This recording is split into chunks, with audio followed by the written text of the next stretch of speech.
Praise the Lord. ദൈവത്തിൻ്റെ അതിപരിശുദ്ധമായ നാമം വാഴ്ത്തപ്പെടുമാറാകട്ടെ. ഷാലോം ടൈമിൻ്റെ മറ്റൊരു എപ്പിസോഡിലേക്ക് നിങ്ങളെ സ്വാഗതം ചെയ്യുന്നു. ഈ ദിവസങ്ങളിൽ ദൈവവചനം ഒരുമിച്ച് ചിന്തിക്കുവാൻ തക്കവണ്ണം സ്വർഗ്ഗത്തിലെ ദൈവം നമുക്ക് തരുന്ന എല്ലാ നല്ല അവസരങ്ങൾക്കായിട്ട് ഞാൻ ദൈവത്തെ സ്തുതിക്കുന്നു, സ്തോത്രം ചെയ്യുന്നു. കർത്താവ് നടത്തുന്ന എല്ലാ വഴികൾക്കായിട്ടും സ്തോത്രം. പ്രാർത്ഥിക്കാം. വാഗ്ദത്തങ്ങളിൽ വിശ്വസ്തനായി ഞങ്ങളുടെ ദൈവമേ, സ്വർഗ്ഗീയ പിതാവേ, ഞങ്ങൾക്ക് ഒരുമിച്ച് തിരുമുഖത്തേക്ക് നോക്കുവാൻ തരുന്ന എല്ലാ നല്ല അവസരങ്ങൾക്കായിട്ടും സ്തോത്രം ചെയ്യുന്നു. ഈ ശുശ്രൂഷയിലൂടെ അങ്ങയുടെ ശബ്ദത്തെ ശ്രദ്ധിക്കുന്ന എല്ലാ പ്രിയപ്പെട്ടവർക്കായിട്ടും അടിയൻ പ്രാർത്ഥിക്കുന്നു. പ്രത്യേകാൽ ഈ ദിവസങ്ങളിൽ കർത്താവേ, ഹല്ലേലൂയ, സ്തോത്രം, തലമുറകളുടെ വിദ്യാഭ്യാസവുമായി ബന്ധപ്പെട്ട് വളരെയധികം പ്രയാസത്തിൽ കൂടെ പോകുന്ന കുടുംബങ്ങൾക്ക് വേണ്ടി അടിയൻ പ്രാർത്ഥിക്കുന്നു. കർത്താവേ, ചില ലോണുകൾ ശരിയാകാതെ വണ്ണം ചില സ്ഥലങ്ങളിലേക്ക് അവരെ അയക്കുവാനായിട്ടുള്ള എല്ലാ പേപ്പേഴ്സും റെഡിയായിട്ട് നിസ്സാരമായ ചില കാരണങ്ങൾ പറഞ്ഞ് പോകുവാൻ കഴിയാതെ വണ്ണം യാത്ര മുടങ്ങി നിരാശയോടെ ഇരിക്കുന്ന ജീവിതങ്ങൾക്ക് വേണ്ടി അടിയൻ പ്രാർത്ഥിക്കുന്ന കർത്താവേ, അങ്ങവരെ സഹായിക്കുമാറാകണം, അങ്ങവരെ നടത്തണം.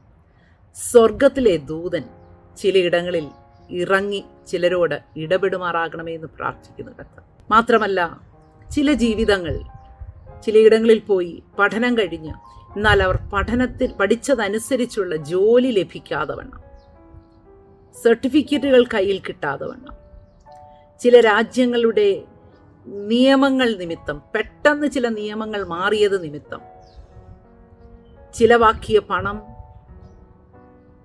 നഷ്ടമായി പോയ വർഷങ്ങൾ എല്ലാം ഓർത്ത് ഭാരപ്പെടുന്ന പ്രിയപ്പെട്ടവർക്ക് വേണ്ടി പ്രാർത്ഥിക്കും. ചിലർക്ക് ആ രാജ്യത്തിൻ്റെ നിയമങ്ങൾ അനുകൂലമായി വരട്ടെ. ചില ഓഫീസുകളിൽ നിന്ന് അവരുടെ പേപ്പറുകൾ വളരെ പെട്ടെന്ന് ഹല്ലേലൂയ അപ്രൂവ്ഡായി വരാൻ സ്വർഗമിടയാക്കണമെന്ന് പ്രാർത്ഥിക്കുന്നു കർത്താവ്.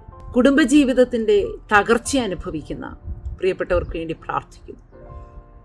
ഡിവോഴ്സിൻ്റെ വക്കിലെത്തി നിൽക്കുന്ന കർത്താവേ, ഹല്ലേലൂയ, പ്രിയപ്പെട്ടവർക്ക് വേണ്ടി അടിയൻ പ്രാർത്ഥിക്കുന്നു കർത്താവേ, അത് നടക്കാതെ പോകട്ടെ. പക്ഷെ ആ ദൈവവചനത്തിൻ്റെ അടിസ്ഥാനത്തിൽ അങ്ങ് കൂട്ടിച്ചേർത്തവരെ മനുഷ്യൻ വേർപിരിപ്പാൻ അനുവദിക്കല്ലേ കർത്താവേ, മാനുഷ്യ ബുദ്ധി വേർപിരിക്കാൻ അനുവദിക്കല്ലേ എന്ന് പ്രാർത്ഥിക്കുന്നു. ആ കൂട്ടത്തിൽ ആർക്കാണോ രൂപാന്തരം വരേണ്ടത് ആ വ്യക്തികൾക്ക് രൂപാന്തരം കൊടുത്താട്ട് സ്വർഗം ജയമെടുക്കണമെന്ന് പ്രാർത്ഥിക്കുന്നു. തുടർന്ന് ഞങ്ങൾ കേൾക്കാൻ പോകുന്ന ദൈവവചനത്തിനായി സ്തോത്രം. അങ്ങ് ഞങ്ങളോട് ഹൃദ്യമായി സംസാരിക്കണം, മഹത്വം അങ്ങെടുക്കണം. യേശു ക്രിസ്തുവിൻ്റെ പരിശുദ്ധ നാമത്തിൽ തന്നെ ആമേൻ, ആമേൻ, ആമേൻ. സ്തോത്രം. ഒരുമിച്ച് നാം വീണ്ടും ദൈവവചനം ചിന്തിക്കുകയാണ്. സ്തോത്രം. സദൃശവാക്യങ്ങൾ 23 അധ്യായത്തിൻ്റെ 18 വാക്യം. Proverbs chapter 23 verse 18. For surely there is a future ahead of you and your hope will not be cut off. നിന്റെ ഭാവിയെക്കുറിച്ച് ഒരു പ്രത്യാശയുണ്ട്, ഒരു പ്രതിഫലമുണ്ടാകും. നീ എല്ലായ്പ്പോഴും യഹോവഭക്തിയോടെ ഇരിക്കുക, നിന്റെ പ്രത്യാശയ്ക്ക് ഭംഗം വരികയില്ല. ഞാൻ ആ വാക്യങ്ങളൊക്കെ ഒന്ന് മിക്സ് ചെയ്താണ് പറഞ്ഞത്. ഭാവിയെക്കുറിച്ചൊരു പ്രത്യാശയുണ്ട്, ഒരു പ്രതിഫലം ഉണ്ട്, ആ പ്രത്യാശയ്ക്ക് ഭംഗം വരികയില്ല. അതാണ് വചനം നമ്മളെ പറഞ്ഞുറപ്പിക്കുന്നത്. സ്തോത്രം. ഈ ഭാഗം ഇങ്ങനെ ചിന്തിക്കുമ്പോൾ തന്നെ ഇയ്യോബിൻ്റെ പുസ്തകത്തിലെ 1-2 വാക്യങ്ങൾ കൂടെ എൻ്റെ ഹൃദയത്തിനകത്തേക്ക് ഓടി വരികയാണ്. ഇയ്യോബിൻ്റെ പുസ്തകം 14 അധ്യായത്തിൻ്റെ 7 വാക്യം മുതൽ താഴോട്ട് ഇങ്ങനെയാണ് വായിക്കുന്നത്. ഒരു വൃക്ഷമായിരുന്നാൽ പ്രത്യാശയുണ്ട്, അതിനെ വെട്ടിയാൽ പിന്നെയും പൊട്ടിക്കിളിർക്കും, അത് ഇളം കൊമ്പുകൾ വിടാതിരിക്കുകയില്ല. അതിൻ്റെ വേര് നിലത്ത് പഴകിയാലും അതിൻ്റെ കുറ്റി മണ്ണിൽ കെട്ടുപോയാലും വെള്ളത്തിൻ്റെ ഗന്ധം കൊണ്ട് അത് കിളിർക്കും, ഒരു തൈ പോലെ തളിർവിടും. വെള്ളത്തിൻ്റെ ഗന്ധം കൊണ്ട് ഗന്ധം തട്ടിയാൽ അത് കിളിർക്കും. സ്തോത്രം. ഈ 2 ഭാഗങ്ങളും വായിക്കുമ്പോൾ പെട്ടെന്ന് എൻ്റെ മനസ്സ് ഉൽപ്പത്തി പുസ്തകത്തിലേക്കാണ് പോകുന്നത്. ഉൽപ്പത്തി പുസ്തകം 1 അധ്യായത്തിൽ നമുക്ക് വായിക്കാനായിട്ട് കഴിയുന്ന ഒരു കാര്യം, നീണ്ട വർഷങ്ങൾ, കോടിക്കണക്കിന് വർഷങ്ങൾ വെള്ളത്തിനടിയിലായിരുന്ന ഈ ഭൂമി ഇരുട്ടിൻ്റെ അടിയിലായിരുന്നു ഈ ഭൂമി. സാത്താൻ വാണുകൊണ്ടിരുന്ന ഈ ഭൂമി. അവൻ വെട്ടേറ്റ് നിലത്ത് വീണ് അത് നിമിത്തം പാഴായിപ്പോയ, ശൂന്യമായിപ്പോയ ഈ ഭൂമി. അതിൻ്റെ നടുവിൽ നിന്നുകൊണ്ട് 11-ാമത്തെ വാക്യത്തിൽ ഇങ്ങനെ വായിക്കുന്നു: ഭൂമിയിൽ നിന്ന് പുല്ലും വിത്തുള്ള സസ്യങ്ങളും ഭൂമിയിൽ അതതു തരം വിത്തുള്ള ഫലം കായ്ക്കുന്ന വൃക്ഷങ്ങളും മുളച്ചു വരട്ടെ എന്ന് ദൈവം കൽപ്പിച്ചു. അങ്ങനെ സംഭവിച്ചു. ഭൂമിയിൽ നിന്ന് പുല്ല്, അതതു തരം വിത്തുള്ള ഫലം കായ്ക്കുന്ന വൃക്ഷങ്ങൾ, ഇതെല്ലാം മുളച്ചു വന്നു. ദൈവം നല്ലതെന്ന് കണ്ടു. ഓർത്തു നോക്കിക്കേ, കുറച്ച് ദിവസങ്ങൾ വെള്ളത്തിനകത്ത് കുതിർന്നു കിടക്കുന്ന, സൂര്യപ്രകാശമില്ലാത്ത വെള്ളത്തിനകത്ത് കുതിർന്നു കിടക്കുന്ന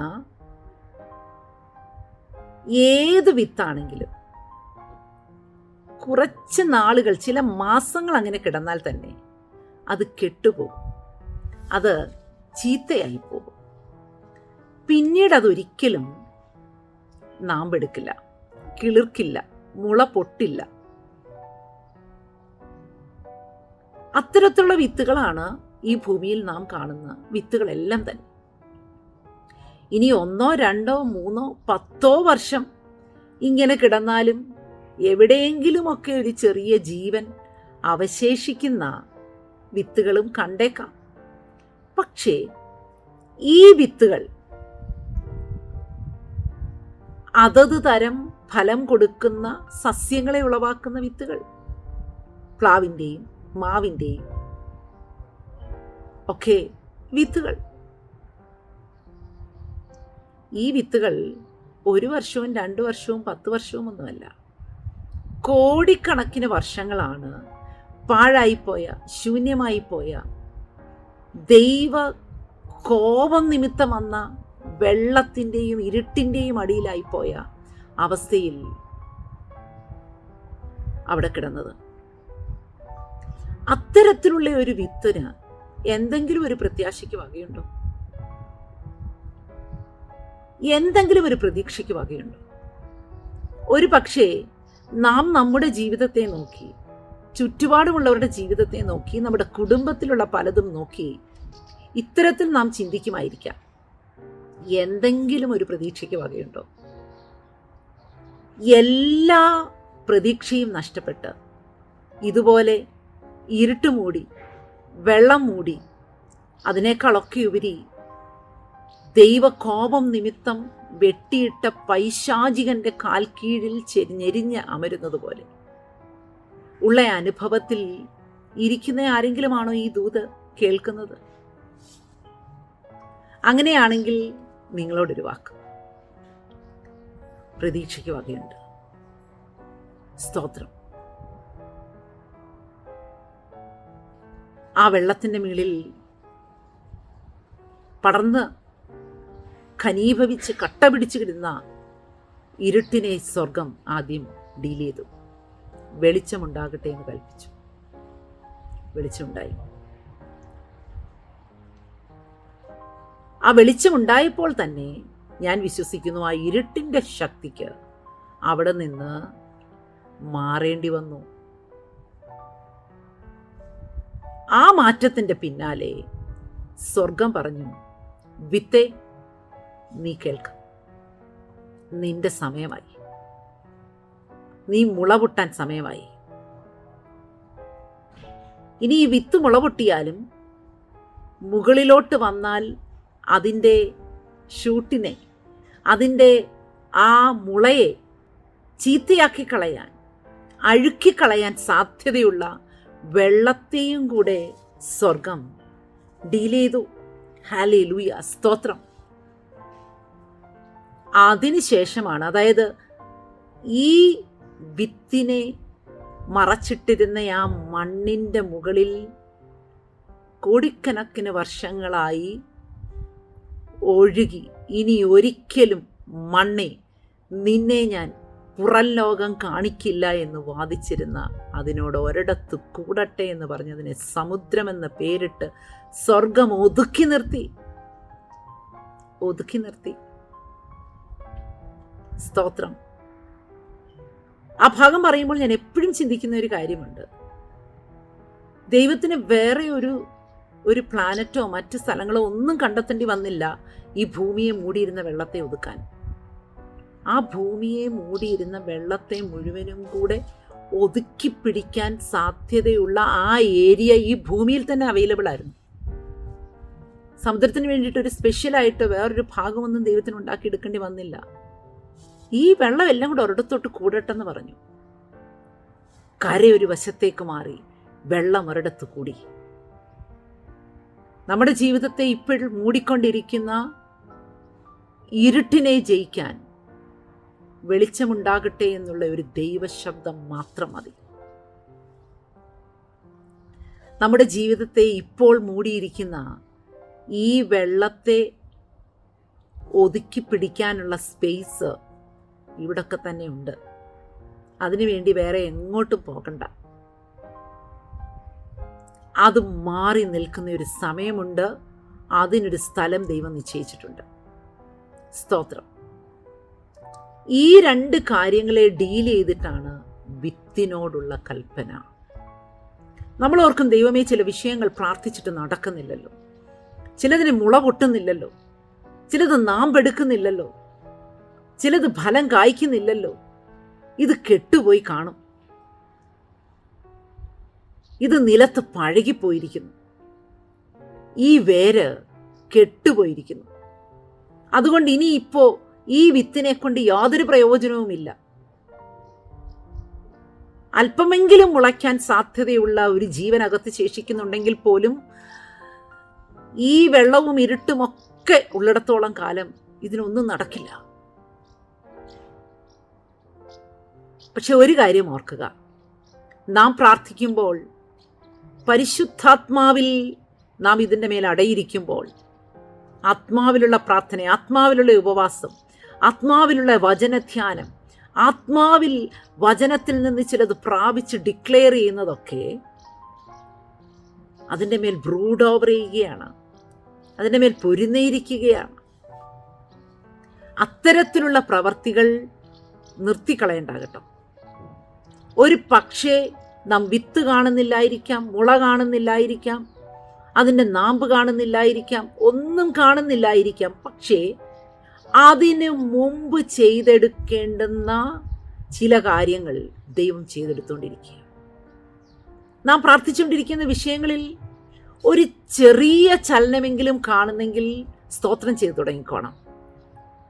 അവൻ ഇരുട്ടിനെ മാറ്റി വെളിച്ചമാക്കുന്നു, അവൻ വെള്ളത്തെ മാറ്റി ഉണങ്ങിയ നിലം കാണുമാറാക്കുന്നു.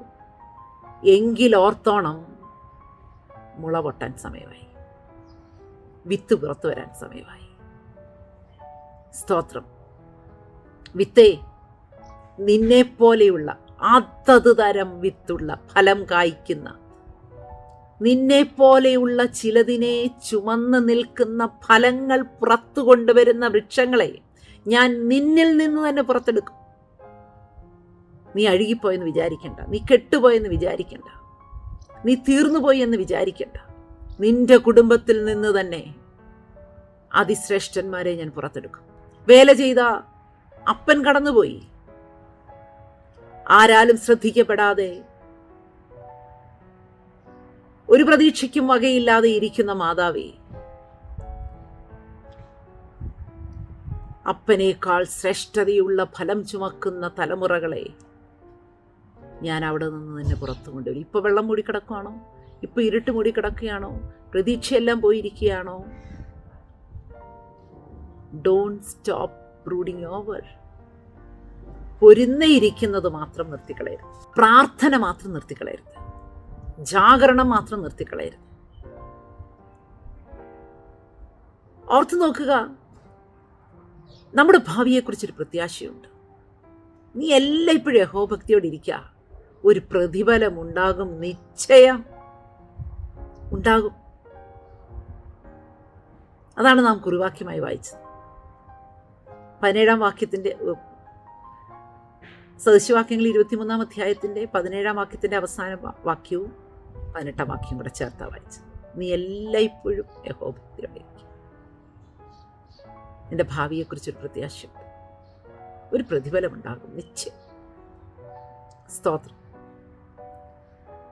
നമുക്ക് ദൈവത്തിന് സ്തോത്രം കരയട്ടെ. ഹല്ലേലൂയ.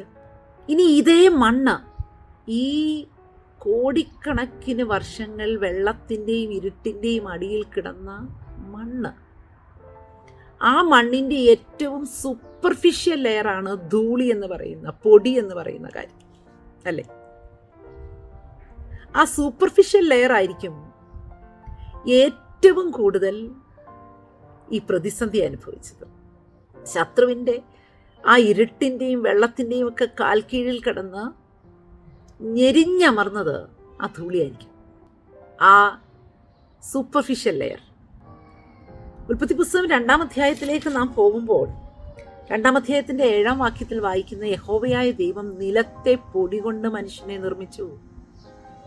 അകത്തെ മനുഷ്യനെ 1-ാം അധ്യായത്തിലാണ് നിർമ്മിക്കുന്നതെങ്കിൽ അവനൊരാവരണം ഉണ്ടാക്കിയത് ഈ മണ്ണിൽ നിന്നാണ്.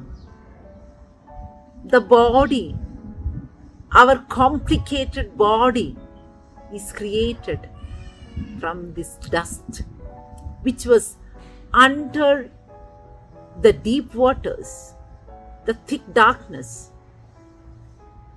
for many years. Many years. നമ്മുടെ ഭാവിയെക്കുറിച്ചൊരു പ്രത്യാശയുണ്ട്, നിശ്ചയമായിട്ട് പ്രത്യാശയുണ്ട്. ഈ കുഴഞ്ഞ് മറിഞ്ഞ് മണ്ണിൻ്റെ തന്നെ ഗുണങ്ങളെല്ലാം നഷ്ടപ്പെട്ടു എന്ന് നാം ചിന്തിക്കുന്ന അതിൻ്റെ പൊടി കൊണ്ടാണ് നമ്മുടെ കോംപ്ലിക്കേറ്റഡ് ആയിരിക്കുന്ന ബ്രെയിനിനെ ദൈവം സൃഷ്ടിച്ചത്,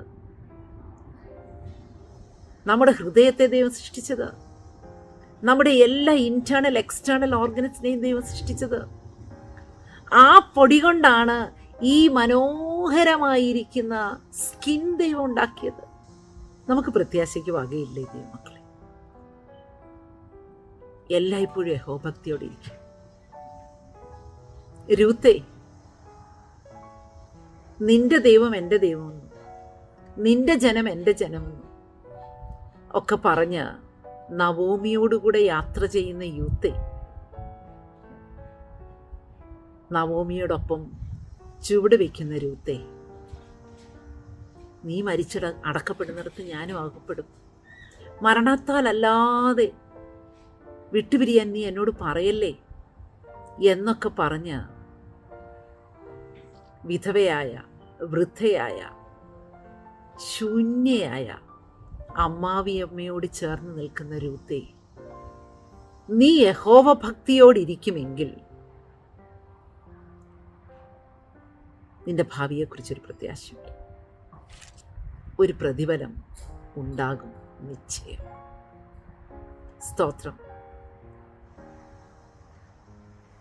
ഒരു വൻവൃക്ഷമായിട്ട് നിന്ന ഇയ്യോബ് വെട്ടി അരിഞ്ഞിട്ടതുപോലെ നിലത്ത് കിടക്കുന്ന അനുഭവം. തൻ്റെ കുടുംബത്തെ വെട്ടി, തൻ്റെ സമ്പത്തിനെ വെട്ടി, തൻ്റെ ശരീരത്തെ വെട്ടി. ഈ വലിയ പ്രതിസന്ധിക്കകത്തൂടെ കടന്നുപോയിരിക്കുന്ന ഈ ഇയ്യോബ്,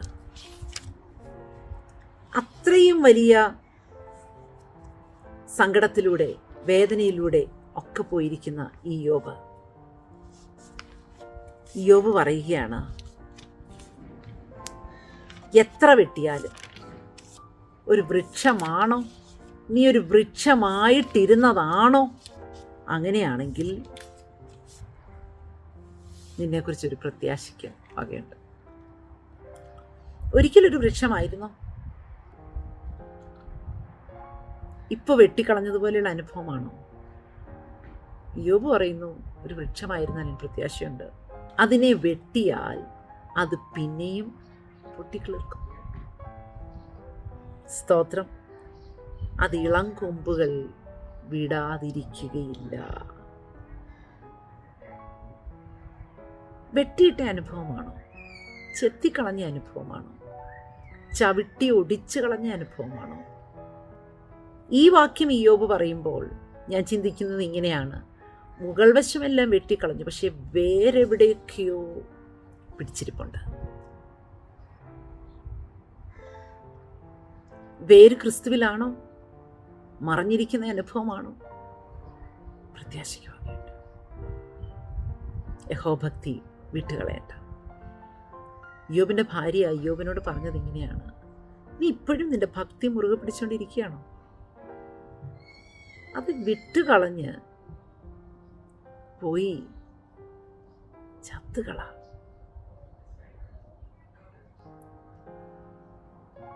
യഹോഭക്തി വിട്ടുകളയേണ്ട. ഗോഡ്ലിനെസ്, തമ്പുരാനോടുള്ള ബഹുമാനം, ഭക്തി, ആദരവ്, പ്രാർത്ഥന വിട്ടുകളയേണ്ട. അവനിൽ വേരൂന്നിയിരിക്കുന്നിടത്തോളം കാലം പ്രത്യാശയ്ക്ക് വകയുണ്ട്. ഇനി അടുത്ത വാക്യത്തിൽ പറയുന്നു, ഇനി ഈ വേര് നിലത്തങ്ങ് പഴകിപ്പോയെന്ന് വെച്ചു, അതിൻ്റെ കുറ്റി കെട്ടുപോയെന്ന് വെച്ചു. കണ്ടാൽ വേരാണോ എന്ന് ചോദിച്ചാൽ വേരാണ്, കുറ്റിയാണോ എന്ന് ചോദിച്ചാൽ കുറ്റിയാണ്. പക്ഷെ പഴകിപ്പോയി, കെട്ടുപോയി, ഉണങ്ങിപ്പോയി. പക്ഷേ ഇയ്യോബിനോട് ചോദിച്ചാൽ ഇയ്യോബ് പറയും, ലോകം നോക്കുമ്പോൾ എല്ലാം ഉണങ്ങിയിരിക്കുക, പഴകിയിരിക്കുക, തീർന്നു പോയിരിക്കുക, ശരീരം അഴുകിക്കൊണ്ടിരിക്കുക, ഭവനത്തിനകം ശൂന്യമാണ്. ഭാര്യ പോലും വളരെയധികം വല്ലാത്ത പ്രതിസന്ധിയിലൂടെയുള്ള സംസാരങ്ങളാണ് സംസാരിക്കുന്നത്. പക്ഷെ അതിൻ്റെ നടുവിൽ അവൻ പറയുകയാണ്, അവൻ ഇനിയും എൻ്റെ വായിൽ ചിരിയും, എൻ്റെ അധരത്തിൽ ഉല്ലാസഘോഷവും തരും. എൻ്റെ പൂർവ്വസ്ഥിതി അല്പമായി തോന്നും, എൻ്റെ അന്ത്യസ്ഥിതി അതിമഹത്തായിരിക്കും. നമുക്ക് ഇയ്യോബിനോട് ചേർന്ന് പറയാൻ കഴിയുമോ? അവൻ ഇനിയും എൻ്റെ വായിൽ ചിരിയും, എൻ്റെ അധരത്തിൽ ഉല്ലാസഘോഷവും തരും. എൻ്റെ പൂർവ്വസ്ഥിതി അല്പമായി എനിക്ക് തോന്നും, എൻ്റെ അന്ത്യസ്ഥിതി അതിമഹത്തായിരിക്കും. ഇയ്യോബിൻ്റെ പുസ്തകം 19 അധ്യായത്തിലേക്ക് നാം പോകുമ്പോൾ 19:26 ഇങ്ങനെ വായിക്കുന്നു, എൻ്റെ ത്വക്ക് ഇങ്ങനെ നശിച്ച ശേഷം ഞാൻ ദേഹസഹിതനായി ദൈവത്തെ കാണും. ഞാൻ തന്നെ അവനെ കാണും, അന്യനല്ല. എൻ്റെ സ്വന്തം കണ്ണ് അവനെ കാണും. എൻ്റെ അന്തരംഗം എൻ്റെ ഉള്ളിൽ ക്ഷയിച്ചിരിക്കുകയാണ്, പക്ഷേ വേര് കെട്ടുപോയിരിക്കുകയാണ്, കുറ്റി പഴകിപ്പോയിരിക്കുകയാണ്, വെട്ടിക്കളഞ്ഞിരിക്കുകയാണ്. എൻ്റെ അന്തരംഗം എൻ്റെ ഉള്ളിൽ ക്ഷയിച്ച് ക്ഷീണിച്ചിരിക്കുകയാണ്. പക്ഷെ എങ്കിലും മൈ സോൾ, എൻ്റെ മനസ്സ്, ദേഹി ക്ഷയിച്ചു പോകുമ്പോഴും എൻ്റെ ആത്മാവ് എന്നോട് പറയുകയാണ്, നിന്റെ ത്വക്കിങ്ങനെ നശിച്ചു പോയാൽ നീ ദേഹസഹിതനായി ദൈവത്തെ കാണും, ദേഹസഹിതനായി ദൈവത്തെ കാണും. എന്തൊരു വലിയ പ്രത്യാശയാണ് ഇയ്യോബിനുള്ളതെന്ന് ഓർക്കുക. അതുകൊണ്ട് ഇന്ന് ഈ ദൂത് കേട്ടുകൊണ്ടിരിക്കുന്ന പ്രിയപ്പെട്ടവരോട് ഞാൻ പറയട്ടെ, എല്ലായ്പ്പോഴും യഹോഭക്തിയോടെ ഇരിക്കും. നിന്റെ വിശ്വാസം വിട്ടുകളയരുത്, പ്രത്യാശ വിട്ടുകളയരുത്. അവൻ ഇനിയും നമ്മുടെ വായിൽ ചിരിയും, അധരത്തിൽ ഉല്ലാസഘോഷവും തരും. നമ്മുടെ ഭാവിയെക്കുറിച്ചൊരു പ്രത്യാശയുണ്ട്. Our hope will not be cut off. നമ്മുടെ പ്രത്യാശയ്ക്ക് ഭംഗം വരികയില്ല. പ്രാർത്ഥിക്കാം. വാഗ്ദത്തങ്ങളിൽ വിശ്വസ്തനായ ദൈവമേ, സ്വർഗീയ പിതാവേ, നന്ദിയുള്ള ഹൃദയത്തോടെ സ്തോത്രം ചെയ്യുന്നു. കർത്താവേ, ഞങ്ങൾക്ക് ഇനിയും പ്രത്യാശയ്ക്ക് വകയുണ്ട്. കെട്ടുപോയത്, കുറ്റിയായത്, പഴകിപ്പോയത് വെള്ളത്തിൻ്റെ ഗന്ധം തട്ടിയാൽ കിളിർക്കും എന്ന് ഞങ്ങളെ കേൾപ്പിച്ചു. ഹല്ലേലൂയ, സ്തോത്രം. പരിശുദ്ധാത്മാവാകുന്ന വെള്ളത്തിൻ്റെ ഗന്ധം ആ വെള്ളത്തെ അയക്കണമേ കർത്താവേ. ഹല്ലേലൂയ. കണ്ണുനീരുകൊണ്ട് ഞങ്ങൾ ഞങ്ങളുടെ ജീവിതത്തെ തന്നെ നനയ്ക്കുന്നു. പൊട്ടിക്കിളിർക്കുവാൻ, വീണ്ടും ഫലം കായ്ക്കുവാൻ അങ്ങിടയാക്കണം. ശൂന്യതയിൽ നിന്ന് ശ്രേഷ്ഠതയെ പുറത്തു കൊണ്ടുവരുമെന്നുള്ളതിനാൽ സ്തോത്രം. മഹത്വം അങ്ങയ്ക്ക് യേശു ക്രിസ്തുവിൻ്റെ പരിശുദ്ധ നാമത്തിൽ തന്നെ. ആമേൻ, ആമേൻ, ആമേൻ. വെറും പൊടിമണ്ണ് കൊണ്ട് നിർമ്മിച്ച ശരീരത്തെ നോക്കി സങ്കീർത്തനക്കാരൻ പറഞ്ഞു, അവനെന്നെ ഭയങ്കരവും അതിശയകരവുമായി സൃഷ്ടിച്ചിരിക്കാൻ ഞാൻ അവന് സ്തോത്രം കരയിട്ടുന്നു.